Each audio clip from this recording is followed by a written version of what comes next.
अवधूत चिंतन श्री गुरुदेव दत्त श्री स्वामी समर्थ। तुम्हा सर्वांचं आपल्या स्वामी शक्ती या चॅनलमध्ये मनापासून स्वागत आहे। स्वामी तुम्हा सर्वांच्या सर्व चांगल्या इच्छा पूर्ण करोत एवढीच स्वामींच्या चरणी प्रार्थना करते आणि आपल्या आजच्या या नवीन आणि सुंदर व्हिडिओला पुन्हा एकदा नव्याने सुरुवात करते। भक्तांनो, बघा 27 एप्रिल शनिवार, आज चैत्र महिन्यातील संकष्टी चतुर्थी। चतुर्थीचा जो दिवस आहे तो गणपती बाप्पांसाठी समर्पित आहे। बघा, आज आपल्यापैकी बऱ्याच लोकांनी घरामध्ये चतुर्थीचं व्रत धरलं असेल, बऱ्याच लोकांच्या घरामध्ये सकाळपासून गणपती बाप्पांच्या सेवांची सुरुवात झाली असेल।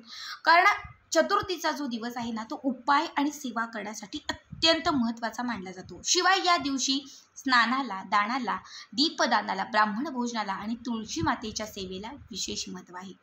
खरं तर आजच्या संकष्टी चतुर्थीचे बरेचसे उपाय तुम्हाला मागच्या काही व्हिडिओमध्ये सांगून झालेले आहेत। मात्र आत्ताच्या या व्हिडिओमध्ये मी तुम्हाला आज असणाऱ्या संकष्टी चतुर्थीचा एक अत्यंत प्रभावी उपाय सांगणार आहे। आज सायंकाळच्या वेळी तुम्हाला तुळशी मातेला ही एक वस्तू अर्पण करायची आहे किंवा तुळशी मातेच्या जवळ तुम्हाला ही एक वस्तू ठेवायची आहे। जी गोष्ट तुम्ही चतुर्थीच्या दिवशी तुळशी मातेला अर्पण केली तर तुमच्या आयुष्यात असणारं तुमचं जे दुर्भाग्य आहे ते दुर्भाग्य बदलायला लागेल। बघा, आपल्या हिंदू संस्कृतीमध्ये तुळशी मातेचं महत्त्व हे खूप मोठं आहे। दररोज आपल्याला तिची पूजा करायची असते, दररोज आपल्याला तिच्यासमोर तुपाचा दिवा लावायचा असतो, बऱ्याचशा गोष्टी असतात। पण बऱ्याच वेळा आपल्याकडनं त्या गोष्टी राहून जातात। आपल्यापैकी अजूनही 70-80% अशी लोक आहेत की ज्यांच्याकडनं रोज तुळशी मातेची सेवा होत नाही किंवा हवी तशी सेवा त्यांना करता येत नाही। म्हणजे प्रापंचिक कामं असतील किंवा बाकीचे काही अशा गोष्टी असतात की वेळ नाही मिळत। पण जेव्हा विशेष तिथी आणि विशेष मिती असते ना, या दिवशी तरी जर तुम्ही काही असे उपाय केले किंवा काही अशा जर सेवा केल्या तर आयुष्यात आपल्याला त्याचा असंख्य पटीने लाभ होतो। आत्ता जो उपाय सांगणार आहे तो उपाय केल्याने तुमचं दुर्भाग्य बदलेल, तुमचं नशीब तुम्हाला प्रत्येक कामात साथ द्यायला लागेल। गणपती बाप्पा, माता लक्ष्मी यांची कृपा तुमच्यावरती प्राप्त होईल, इच्छित मनोकामना तुमची पूर्ण होईल। शिवाय तुळस माता ही भगवान श्री विष्णूंची प्रिय सखी मानली जाते। या उपायाने भगवान श्री विष्णूंची अखंड कृपा तुमच्या घरात प्राप्त होईल, ज्यामुळे तुमच्या घरामध्ये असणाऱ्या दारिद्र्याचा नाश होईल आणि घरामध्ये सदैव बरकत राहील। बघा, उपाय अत्यंत महत्त्वाचा आहे जो आपल्याला चतुर्थीच्याच दिवशी करायचा आहे। आता काय उपाय आहे, कसा करायचा आहे, हे सगळंच पुढे मी तुम्हाला व्यवस्थित सांगणार आहे। फक्त त्यासाठी आपला आजचा व्हिडिओ स्किप न करता शेवटपर्यंत बघा आणि जे कुठे आपल्या चॅनलवरती नवीन असतील त्यांनी लगेचच आपल्या चॅनलला सबस्क्राईब करा। कारण तुम्ही आपल्या चॅनल सबस्क्राईब केल्यामुळे मी पुढचे जे काही व्हिडिओ बनवेन ते सर्वात आधी तुम्हा सर्वांपर्यंत पोहोचतील। बघा, चतुर्थीच्या दिवशी सायंकाळी 6च्या पुढे, अगदी 5-5:30च्या पुढे तुम्ही केलात तरी चालेल, 9:30च्या आतमध्ये ही सेवा किंवा हा उपाय आपल्याला करायचा आहे। यासाठी सगळ्यात पहिली गोष्ट लागणार आहे ती म्हणजे तूप। तुम्हाला तुळशी मातेच्या समोर एक तुपाचा दिवा लावायचा। जे कुठलं तूप असेल ते घ्या, बाजारातून विकत घ्या। 20-25 रुपयाला छोटं पाऊचही भेटतं, तुम्ही तेही सहज आणू शकता। बघा, तुपाचा दिवा हा गणपती बाप्पांना अत्यंत प्रिय आहे। जेव्हाही तुम्ही घरी गणपती बाप्पांचं आगमन करत असाल, म्हणजे श्रावण महिन्यात जेव्हा गणपती बाप्पा आपल्या घरामध्ये येतात तेव्हा आपण त्यांच्यासमोर एक तेलाचा दिवा लावतो आणि तुपाचा दिवा लावतो। बघा, तुपाचा दिवा हा बाप्पांच्या सेवेत अत्यंत महत्त्वाचा आहे आणि आजची जी सेवा आहे ती बाप्पांना प्रसन्न करणारी, इच्छित मनोकामना पूर्ण करणारी, घरामध्ये लक्ष्मीला प्राप्त करणारी आहे। त्यामुळे यासाठी तुपाचाच दिवा लागेल। दिवा प्रज्वलित करून घ्यायचा आहे। एका तांब्यामध्ये थोडंसं पाणी घालायचं आहे, त्या पाण्यासोबत थोडंसं कच्चं दूध घालायचं आहे। यामध्ये तुम्हाला एक चिमूटभर हळद घालायची आहे। जर तुमच्याकडे चंदन असेल, रक्तचंदन नसेल तर पिवळ्या रंगाचं चंदन असेल तर ते चंदन घातलं तरीही चालेल। हे मिक्स करायचं आहे। याच्यात एखादं फूल किंवा फुलाच्या पाकळ्या घालायच्या आहेत आणि हे तीर्थ अर्घ्य स्वरूप समजून तुम्हाला तुळशीला अर्पण करायचं आहे। हे करून झालं की त्याच्यानंतर एक लाल पिवळ्या रंगाचा कलावा घ्यायचा। लाल पिवळ्या रंगाचा कलावा किंवा नुसतं लाल रंगाचा रेशमी धागा घेतला तरीही चालेल आणि या लाल पिवळ्या रंगाच्या कलाव्याला 7 लवंगा बांधायच्या। प्रत्येक वेळेस एक गाठ मारायची आणि त्या गाठीमध्ये एक लवंग घालायचं, पुन्हा दुसरी गाठ घालायची, पुन्हा दुसरं लवंग त्यात टाकायचं। असे 7 लवंग तुम्हाला त्या कलाव्याला घालायचे आहेत आणि हा धागा उजव्या हातामध्ये घेऊन तो अभिमंत्रित करायचा। इच्छित मनोकामना पूर्ण होण्यासाठी प्रार्थना करायची।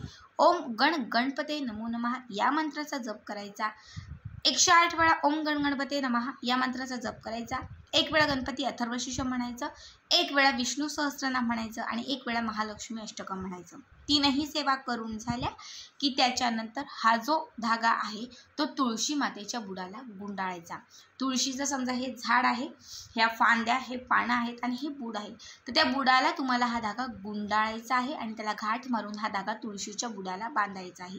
याच्यानंतर हळदी कुंकू या लवंगांना अर्पण, प्रत्येक लवंगाला हळदी कुंकू अर्पण करायचं आहे. बाजूला उदबत्ती पेटवून ती उदबत्ती ओवाळायची आहे. समोर लावलेला जो कुठला दिवा असेल तो दिवा तुम्हाला तिथे असा ओवाळायचा, म्हणजे अर्पण करून घ्यायचा आहे. हे सगळं काही करून झालं की त्याच्यानंतर तुळशी मातेला प्रदक्षिणा घालायच्या आहेत. त्याच्यानंतर तुम्हाला तुमची जी काही कामं असतील ती तुम्ही करू शकतात. बस इतकाच उपाय आपला होतो. त्याच्या पुढे काय करायचं, दुसऱ्या दिवशी बघा, आता आज मी हा उपाय किंवा ही सेवा केली तर उद्याच्या दिवशी संध्याकाळी पुन्हा तुळशी मातेच्या समोर एक तुपाचा दिवा लावायचा. सलग 7 दिवस आपल्याला तुळशीच्या समोर तुपाचा दिवा लावायचा. आजपासून पुढचे 7 दिवस. उद्या पुन्हा संध्याकाळी तुपाचा दिवा लावायचा. इच्छित मनोकामना पूर्ण होण्यासाठी प्रार्थना करायची. एक वेळा महालक्ष्मी अष्टकम, एक वेळा विष्णू सहस्त्रनाम आणि एक वेळा गणपती अथर्वशीर्षाचं पठण करायचं. तुळशी मातेला प्रदक्षिणा घालायच्या आणि त्यातील एक लवंग बाहेर काढायचं. जे लवंग आपण तुळशीच्या बुडाला जे धाग्यामध्ये गुंडाळलेले त्यातील एक लवंग बाहेर काढायचं. हे लवंग बाहेर काढल्यानंतर तुम्हाला तुमच्या घरामध्ये असणारी जी तिजोरी असेल त्या तिजोरीत हे लवंग ठेवायचं आहे. पुन्हा दुसऱ्या दिवशी तुपाचा दिवा लावायचा. सांगितल्या पद्धतीने सगळ्या सेवा करायच्या. दुसऱ्या दिवशी पुन्हा दुसरं लवंग काढायचं. हे दुसरं लवंग तुमचा व्यवसाय, उद्योग, व्यापार असेल तर तिथे, नोकरी करत असेल तर पतीच्या पर्समध्ये ठेवून द्यायचं. तिसऱ्या दिवशी पुन्हा तिसरं लवंग त्या तुळशीच्या बुडावरून काढायचं. त्याच्यानंतर हे तिसरं लवंग आपल्या स्वतःच्या पर्समध्ये किंवा स्वतः आपण ज्या काही गोष्टी डेली यूज करतो त्याच्यामध्ये ठेवून द्यायची, जेणेकरून प्रत्येक कामात तुम्हाला यश मिळत जाईल. कुठली बाधा, नकारात्मकता यापासून तुमचं संरक्षण होत राहील. चौथ्या दिवशी पुन्हा चौथं लवंग काढायचं. ते घरातील उत्तर दिशेला ठेवायचं. उत्तर दिशा ही देवांची, इष्टदेवतांची दिशा, धनाची दिशा मानली जाते. जेव्हा तुम्ही हे लवंग हे चौथं लवंग जेव्हा तुम्ही घरातील उत्तर दिशेला ठेवाल तेव्हा त्या उत्तर दिशेने तुमच्या घरात धन, धान्य यांचं आगमन होईल. माता लक्ष्मी आणि देवदैवत यांचं तुमच्या घरामध्ये, आपण म्हणतो की देवदैवत यांचं तुमच्या घरामध्ये आगमन होईल. ठीक आहे. त्याच्यानंतर 5व्या दिवशी पुन्हा काय करायचं, तर जे 5वं लवंग आहे ते 5वं लवंग काढायचं. हे 5वं लवंग तुमच्या घरातील तुमची मुलं शिकत असतील, तुमचे पती कामासाठी बाहेर जात असतील तर तुम्ही त्यांच्यासाठी म्हणजे त्यांच्यासोबत लाल रंगाच्या फडक्यात ठेवलं तरीही चालेल. पतीला, मुलांना प्रत्येक गोष्टीत यशाची प्राप्ती होईल आणि भरभरून त्यांची प्रगती होईल. 6व्या दिवशी पुन्हा 6वं लवंग काढायचं. हे 6वं लवंग जे आहे ते घराच्या मुख्य प्रवेशद्वाराला तुम्ही लावू शकतात किंवा तुमचं जे कपाट असेल, तिजोरी असेल किंवा देवघर असेल तिथेही तुम्ही ठेवलं तरीही चालेल, ज्यामुळे धनधान्याची बरकत होईल. त्याच्यानंतर 7वं लवंग, 7व्या दिवशी शेवटचं 7वं लवंग काढायचं आणि हे 7वं लवंग आपल्या घरामध्ये जो साखरेचा साठा असतो त्या साखरेच्या साठ्यात ठेवून द्यायचं. बघा, लवंग हे माता लक्ष्मीला अत्यंत प्रिय आहे. तसंच लवंगाचा संबंध हा शुक्र ग्रहाशी निगडीत आहे आणि साखर जी आहे ती ही शुक्र ग्रहाची कारक मानली जाते. जेव्हा तुम्ही 7वं लवंग साखरेच्या डब्यामध्ये ठेवाल तेव्हा तुमचं शुक्र ग्रह मजबूत होईल, शुक्र ग्रह स्थिर होईल, तो तुम्हाला साथ देईल आणि जेव्हा शुक्र ग्रह मजबूत होऊन तुम्हाला साथ देईल तेव्हा आर्थिक प्रगती होत जाईल. तुम्हाला प्रत्येक गोष्टीत यशाची प्राप्ती होईल. प्रत्येक गोष्ट तुमच्या मनासारखी घडत जाईल. जेव्हा ह्या 7ही लवंग 7 दिवसात तुम्ही काढाल, तो जो धागा असेल तो तुम्ही तसा असंही ठेवू शकतात किंवा काढून दुसऱ्या उपायासाठी वापरू शकतात. 7 दिवसांच्या आत तुमची आर्थिक प्रगती व्हायला सुरुवात होईल. घरात एक वेगळा बदल जाणवायला लागेल. इच्छित मनोकामना पूर्ण व्हायला लागतील. तुमच्या घरातील नकारात्मकता, बाधा हे कुठेतरी संपत जाईल आणि घरात सुख, समृद्धी, पैसा, वैभव हे सगळं भरभरून यायला लागेल. अत्यंत साधा सोपा उपाय आहे, नक्की करा. श्री स्वामी समर्थ. जय जय स्वामी समर्थ.